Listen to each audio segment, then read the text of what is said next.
Και σε αυτό το σημείο να καλησπερίσω και να καλωσορίσω τους σημερινούς υποψηφίους, ξεκινώντας με την κυρία Μαρία Σόκαλη, που είναι υποψήφια με το Λαϊκό Ορθόδοξο Συναγερμό στην Α Αθηνών, τον κύριο Μιχάλη Γαζή με το ΔΣ στη Β Αθηνών και τον κύριο Αμυράλη, ο οποίος είναι στους Ανεξάρτητους Έλληνες στην Α Πειραιά. Καλησπέρα σε όλους, καλώς ορίσατε. Γεια σας, ευχαριστούμε για την πρόσκληση. Να είστε καλά. Η πρώτη ερώτηση φυσικά και οι επόμενες θα είναι κοινή για όλους. Θα ρωτήσω λοιπόν, ξεκινώντας με εσάς κυρία Σόκαλη, τι ήταν αυτό που σας ενέπνευσε να συστρατευτείτε με το κόμμα του Λαϊκού Ορθόδοξου Συναγερμού και τον Γιώργο Καρατζαφέρη? Με ενέπνευσαν πολλά, κυρία Παπαλουκά. Καταρχήν με ενέπνευσε ο αρχηγός μας, η στάση του στην πολιτική, το θάρρος του, η στάση του στο μνημόνιο, τα όχι που μπορεί και λέει, το όχι που είπε το ηχηρότατο κατά του επέσχυντου αυτού πράγματι μνημονίου και του μακροπρόθεσμου και του δεύτερου και του άλλου που πρόκειται να έρθει, που ποιος ξέρει τι μας περιμένει. Νομίζω πως δεν είναι, για μένα τουλάχιστον, για την νοοτροπία τη δική μου, βεβαίως είμαι χρόνια κοντά στον πρόεδρό μας, αλλά για την νοοτροπία τη δική μου δεν θα υπήρχε άλλος χώρος που αυτή τη στιγμή θα είχε ανάγκη η Ελλάδα. Δηλαδή αυτή τη στιγμή για μένα και για πολύ κόσμο, γιατί μιλάω με πάρα πολύ κόσμο στις πλατείες, ξέρετε, τώρα βγαίνουμε όλοι στους δρόμους. Όσοι μπορούν τουλάχιστον, κύριε Σόκαλη. Μπορούμε, δεν μπορούμε, πρέπει να. Εμείς μπορούμε. Αναφέρομαι περισσότερο στο δικομματισμό. Σήμερα δεν εκπροσωπεί κάποιος στο δικομματισμό, βέβαια. Εμάς μας καλοδέχονται, κυρία Παπαλουκά, μας κερνάνε πορτοκαλάδες, μας κερνάνε καφέ. Δεν είναι και τα πράγματα όπως ήταν που κερνούσαν και δεν κερνούσαν κάποτε. Είναι φτωχοί άνθρωποι, ωστόσο μας καλοδέχονται παντού όπου και να πάμε. Και νομίζω πως θα πάμε πάρα πολύ καλά, γιατί βλέπω πάρα πολύ μεγάλη αποδοχή. Σας έλεγα λοιπόν ότι δεν υπήρχε άλλος χώρος, δεν θα μπορούσα να ανήκω σε άλλο χώρο παρά μόνο σε αυτόν, σε ένα κόμμα το οποίο νοιάζεται καταρχήν για την πατρίδα και το δείχνει, σε ένα κόμμα το οποίο έχει ιδέες, έχει ηθική.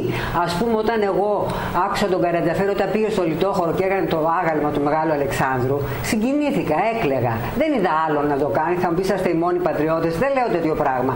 Αλλά είναι ορισμένα πράγματα. Την άλλη φορά που κάνει κάτι πράγματα με το κοινωνικό παντοπολείο, ξέρω, αυτή η αλληλεγγύη που δίνει στον άνθρωπο. Είμαστε φοβερά ανθρωποκεντρικοί ακόμα. Δεν θέλουμε να τρέχουμε, εγώ τουλάχιστον. Καθόλου δεν μου αρέσει να τρέχουμε πίσω από τις τράπεζες και όλα αυτά τα οικονομικά με έχουν κουράσει και νομίζω και τον κόσμο έχουν κουράσει πάρα πολύ. Ο κόσμος θέλει ανθρώπινη πολιτική, θέλει αλληλεγγύη, θέλει βοήθεια, κράτος πρόνοιας που δεν υπάρχει πια και ελπίζω και εύχομαι και το ξέρω. Εμείς θα δώσουμε πολύ μεγάλες μάχες, όποια και αν είναι τα αποτελέσματα που θα είναι ψηλά για μας μετά τις 6 του Μάη. Θα δώσουμε πολύ μεγάλη μάχη για να ξανάρθει το κράτος πρόνοιας, το οποίο, μισό λεπτό κυρία Παπαλουκά, ο κόσμος υποφέρει, τον βλέπω στους δρόμους. Έχουμε επόμενες ερωτήσεις σχετικά με αυτό. Γι' αυτό σας βάζω μια ανωτελεία να μας απαντήσει και ο κύριος Γαζής, που είναι στη Δημοκρατική Συμμαχία της Ντόρας Μπακογιάννη. Τι τον ενέπνευσε να συστρατευτεί με την Ντόρα Μπακογιάννη? Καλησπέρα σε όλους, κυρία Παπαλουκά και στους τηλεθεατές.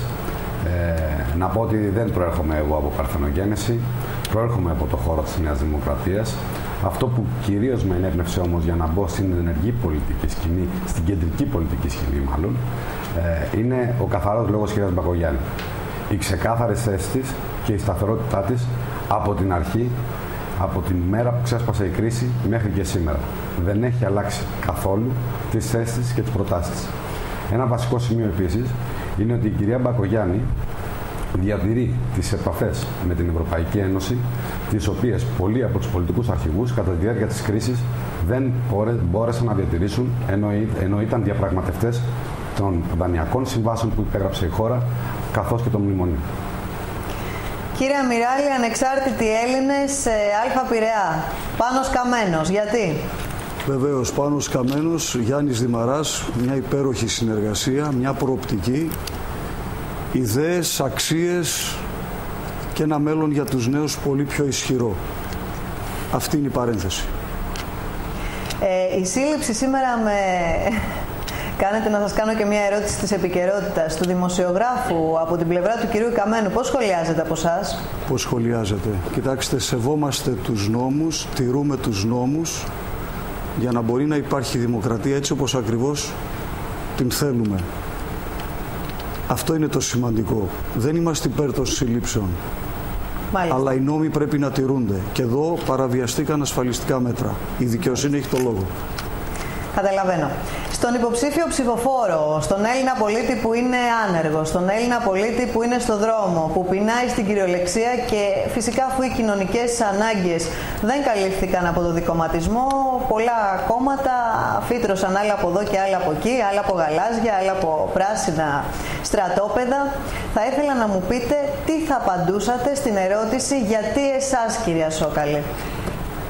Γιατί να ψηφίσουν εμάς? Γιατί Λαϊκό Ορθόδοξο Συναγερμό? Μόλις αναφερθήκατε. Αλλά στο συγκεκριμένο Έλληνα πολίτη που πεινάει, που είναι άνεργος, που ζει στον δρόμο, που έχει παιδιά να μεγαλώσει. Ακριβώς. Και δεν είναι σε θέση.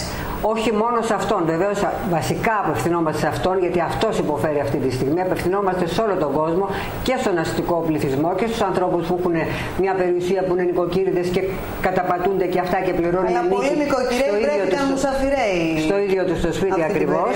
Αλλά εμείς απευθυνόμαστε βεβαίως στους ανθρώπους αυτούς που ταλαιπωρούνται. Λέμε ότι οπωσδήποτε θα κάνουμε επιστροφή των κομμένων συντάξεων. Αυτό το έχουμε στο πρόγραμμά μας και δεν αλλάζει με τίποτα. Θα βοηθήσουμε πολύ τον κόσμο, τους Έλληνες να βρουν δουλειά και σήμερα ακόμα εξήγηλε ο πρόεδρός μας τη ΜΟΜΑ, δουλειά στους Έλληνες, θα ξανασυσταθεί η ΜΟΜΑ για να δουλέψουν και οι Έλληνες. Βεβαίως θα απαλλάξουμε όσο μπορούμε την Ελλάδα και κυρίως την καημένη αυτή πρωτεύουσά μας, την πανέμορφη Αθήνα που την καταντήσαν όπως την καταντήσαν όλοι αυτοί οι αλλοδαποί, οι περίεργοι που πάνε και έρχονται και που τόσο δύσκολοι έχουν κάνει τη ζωή μας, που είναι ανεξέλεγκτη, και πιστεύω ότι η ζωή των φτωχών Ελλήνων θα καλυτερέψει πάρα πολύ όταν το σχέδιο του Προέδρου μας και του κόμματός μας πραγματοποιηθεί, υλοποιηθεί και όλοι αυτοί οι άνθρωποι επιστρέψουν με το καλό στις πατρίδες τους, να πάνε να είναι καλά και ο Θεός να είναι μαζί τους. Υπάρχει σχέδιο γι' αυτό, όχι προχειρότητες, όχι στρατόπεδα, δεν συμφωνούμε με αυτά τα ημίμετρα, ας πούμε, καθόλου. Εμείς έχουμε σχέδιο και ο κόσμος το ξέρει εδώ και πάρα πολλά χρόνια και είμαστε οι πρώτοι που μιλήσαμε και δόξα τω Θεώ βλέπουμε και τους άλλους κάπως να ακολουθούν. Ωστόσο το πρόγραμμα το δικό μας είναι εδώ και πολλά χρόνια υπάρχει και οπωσδήποτε είναι υλοποιήσιμο. Είπαμε θα επιστρέψουμε τις κομμένες συντάξεις, θα πούμε όχι στα καρτέλ, θα ελέγξουμε πάρα πολύ τις τιμές, μα πάρα πολύ, διότι δεν είναι πράγμα αυτό. Οι άνθρωποι παίρνουν πετσοκομμένες συντάξεις, μισθούς της πείνας και όλα είναι πανάκριβα. Αυτό είναι κάτι το οποίο δεν μπορούμε να το ανεχτούμε. Οπωσδήποτε θα φροντίσουμε πολύ τους φτωχούς ανθρώπους, ήδη το έχουμε δείξει αυτό, με πάρα πολύ σημαντικό πρόγραμμα που έχουμε. Δεν θέλουμε προς Θεού. Είμαστε φοβερά ενάντια σε αυτό που λέει ότι οι μισθοί θα εξομοιωθούν με τους μισθούς Ρουμανίας, Βουλγαρίας. Εκεί θα δώσει μάχη μεγάλη ο Πρόεδρος. Αυτό δεν το συζητάμε. Γι' αυτό και είμαστε πολύ κατά του μνημονίου. Δεν δεχόμαστε το μνημόνιο. Ο Πρόεδρος και το κόμμα μας πιστεύει ότι δεν προχωράει αυτό το πράγμα. Το είπε ακόμα και η κυρία Λεγκάρ. Δεν προχωράει αυτό το πράγμα. Δεν μπορούμε εμείς να δούμε τους Έλληνες που ήδη υποφέρουν να πληρώνονται 200 ευρώ το μήνα όταν το νίκη τους είναι 300 και 400 ευρώ όσοι δεν έχουν δικό τους σπίτι και όταν τα χαράτσια σε αυτούς που έχουν δικό τους σπίτι τους έχουν γονατίσει στην κυριολεξία. Κύριε Γαζή, πώς θα πείσετε, με ποια επιχειρήματα να επιλέξει ο κόσμος να ψηφίσει την Ντόρα Μπακογιάννη? Η ξεκάθαρη θέση που σας είπα και πριν της Ντόρας Μπακογιάννη όσον αφορά την κρίση. Το πρόγραμμα της Δημοκρατικής Συμμαχίας, το οποίο το καταθέσαμε στην Ευρωπαϊκή Ένωση και είμαστε το μοναδικό κόμμα στην Ελλάδα το οποίο έχει καταθέσει το πρόγραμμά της στην Ευρωπαϊκή Ένωση και έχει εγκριθεί από αυτήν, είναι η Δημοκρατική Συμμαχία. Ένα εναλλακτικό πρόγραμμα, ένα πρόγραμμα που δεν έχει καμία σχέση με τις περικοπές του κ. Παπανδρέου και του ΠΑΣΟΚ, ένα πρόγραμμα που δεν έχει καμία σχέση με τις οριζόντιες περικοπές του δεύτερου μνημονίου, ένα πρόγραμμα το οποίο μιλούσε για το μικρό Μάρσαλ, το οποίο εμείς το φέραμε στην Ελλάδα, ένα πρόγραμμα για τα προγράμματα Τζέρεμι, αναφερθήκατε πριν πάρα πολύ σωστά ότι σήμερα υπάρχει ανεργία, σήμερα ο κόσμος πεινάει και έχουμε 16 δισεκατομμύρια ευρώ τα οποία είναι ανεκμετάλλευτα από το ΕΣΠΑ, πράγματα τα οποία έπρεπε να είχαν γίνει, τα έχουμε αναφέρει, τα έχουμε πει. Και 450.000 παιδάκια που λιμοκτονούν κατά την UNESCO, 450.000 παιδάκια που λιμοκτονούν έχει η Ελλάδα. Ναι. Έχετε δίκιο και αν μου επιτρέπετε να συνεχίσω εδώ να πω ότι και 500.000 οικογένειες δεν μπορούν σήμερα να ανταπεξέλθουν στα δάνεια τα οποία έχουν πάρει κυρίως για πρώτη κατοικία. Ξεκαθαρίζουμε εδώ, γιατί είμαι βέβαιος θα με ρωτήσετε για την περίπτωση συνεργασίας την επόμενη μέρα και της συγκυβέρνησης, ότι εμείς έχουμε τη διάθεση να συνεργαστούμε.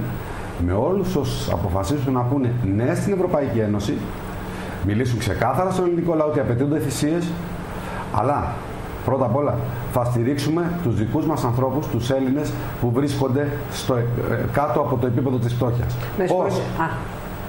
Τελειώνω, ολοκληρώνω αμέσως. Πώς? Δεν πρόκειται να κάνουμε καμία συνεργασία αν δεν είναι αποδεκτό από τα άλλα κόμματα το 2,5% επιδότηση του επιτοκίου στα δάνεια πρώτης κατοικίας και 40% μείωση αυτών. Καθώς επίσης, αν δύο μέλη μιας οικογένειας, γιατί με ρωτήσετε κυρία Παπαλουκά όσον αφορά τα άτομα αυτά που είναι στις ευαίσθητες κοινωνικές ομάδες, αν λοιπόν δύο άτομα μέσα στην κρίση έχουν χάσει τη δουλειά τους, είναι αδύνατο να πληρώσουν δάνεια. Να σταματήσει για το χρονικό διάστημα που αυτοί θα είναι άνεργοι η αποπληρωμή των δόσεων. Μάλιστα. Αυτά είναι στο πρόγραμμά μας. Κύριε Αμυράλη, πώς θα πείσετε, με ποια επιχειρήματα να ψηφίσει ο κόσμος Πάνο Καμένο? Ο Γιάννης ο Δημαράς και ο Πάνος ο Καμένος έχουν φωνάξει πάρα πολύ δυνατά κατά του μνημονίου. Έχουν υποστηρίξει τις θέσεις τους και προς τα έξω και προς τα μέσα και έχουν δημιουργήσει μία αντιπαράθεση, ένα κλίμα εναντίον. Το να πείσουμε τον κόσμο δεν χρειάζεται. Ο κόσμος έχει από μόνος του τις ανάγκες του και τα προβλήματά του και έχει ακουμπήσει επάνω μας. Πιστεύει στον ειλικρινή λόγο και όχι στο ποιος έχει καταθέσει πρώτος ή δεύτερος κάτι. Το σημαντικό είναι να καταλάβει κανείς ότι το κράτος πρέπει να διαχειρίζεται την εργασία και το χρήμα, τους εργαζόμενους και τις επιχειρήσεις. Οι επιχειρήσεις παράγουν το χρήμα και ο κόσμος παράγει εργασία. Τα θεσμικά όργανα συναποφασίζουν και μεταφέρουν στην κυβέρνηση τα όσα θα πρέπει στη συνέχεια να διαχειριστούν. Άρα λοιπόν, είμαστε υπέρ στις συνεργασίες αυτών των δύο πόλων και θα πρέπει να διαχειριστούμε αυτές τις τύχες. Μάλιστα. Τα μέτρα, να συμπληρώσω λιγάκι, τα μέτρα που συμπληρώνουν όλο αυτό το χώρο, την επιχειρηματικότητα δηλαδή, κατά μια έννοια, θα πρέπει κανείς να την προσέξει ως προς τις συναλλαγές της. Θα πρέπει δηλαδή κανείς να έχει χαμηλού κόστους συναλλαγές για να του αποδίδει κέρδος. Αυτό το κέρδος θα πρέπει να περνάει στις ίδιες επιχειρήσεις. Οι εργαζόμενοι θα πρέπει να πληρώνονται και θα πρέπει να πληρώνονται καλά για να μπορούν να αποδώσουν. Άρα λοιπόν δεν συζητάμε απολύτως τίποτα που υποβαθμίζει είτε την εργασία είτε την επιχείρηση. Και είμαι ο ένας πόλος και ο άλλος θέλουν υποστήριξη. Σας ευχαριστώ. Θα ήθελα τώρα να ρωτήσω τον κύριο Αμυράλη και τον κύριο Γαζή μια μεμονωμένη ερώτηση, χωρίς να θέλω να σας βγάλω εκτός παιχνιδιού, κυρία Σόκαλη, αλλά αφορά περισσότερο την ίδρυση αυτών των δύο κομμάτων, τα οποία είναι νέα κόμματα, οι Ανεξάρτητοι Έλληνες και η Δημοκρατική Συμμαχία. Είναι κόμματα τα οποία αυτή τη στιγμή ζούμε ούτως ή άλλως πολύ δύσκολες στιγμές, οι μέρες της κρίσης, κάνουν τους Έλληνες πιο ευάλωτους. Είναι δηλαδή μια εύκολη περίοδος για να δημιουργηθεί ένα κόμμα, διότι οι Έλληνες έχουν απαξιώσει το πολιτικό σύστημα του δικομματισμού. Μόνο αυτό μας κυβέρνησε τα 38 τελευταία έτη. Πιστεύετε ότι σε αυτή την περίπτωση θα μπορούσε ο Έλληνας να πιστεί ότι ο κύριος Καμένος και η κυρία Μπακογιάννη, που προέρχονται από το κόμμα της Νέας Δημοκρατίας, θα αλλάξουν κάτι, γιατί τόσα χρόνια είχαν αρμοδιότητες? Απευθύνομαι σε εσάς, κύριε Γαζή, και θα ήθελα να συνεχίσει ο κύριος Αμυράλης. Ευχαριστώ πολύ που μου κάνετε αυτή την ερώτηση. Είναι ερωτήσεις του κόσμου περισσότερες. Είναι πραγματικά μια ερώτηση η οποία πράγματι έχει απαντηθεί, αλλά οφείλουμε να το ξαναπούμε. Η κυρία Μπακογιάννη, ως μέλος της Νέας Δημοκρατίας, ζήτησε από τον τότε πρόεδρο και σημερινό αρχηγό της Νέας Δημοκρατίας να συζητήσουν στην κοινοβουλευτική ομάδα για το τι πρόκειται να κάνει το κόμμα της Νέας Δημοκρατίας όσον αφορά το πρώτο μνημόνιο, το μνημόνιο 1. Η κυρία Μπακογιάννη είχε ξεκάθαρη θέση. Ζήτησε όμως αυτό να τεθεί ως ζήτημα στην κοινοβουλευτική ομάδα, όπως όλα τα δημοκρατικά κόμματα θα έπρεπε να κάνουν. Το όφιλε να το κάνει ο κ. Σαμαράς, το έλεγε το καταστατικό της Νέας Δημοκρατίας. Ο κ. Σαμαράς επέλεξε να τη διαγράψει. Ένα το κρατούμενο. Τη διέγραψε γιατί είπε ναι στο πρώτο μνημόνιο. Ψήφισε το πρώτο μνημόνιο με όποιο πολιτικό κόστος. Άρα λοιπόν το να κάνει και ένα κόμμα εκ των υστέρων μετά τη διαγραφή από τον κύριο Σαμαρά, λέγοντας ότι εγώ θα στηρίξω τα δύσκολα μέτρα τα οποία θα πρέπει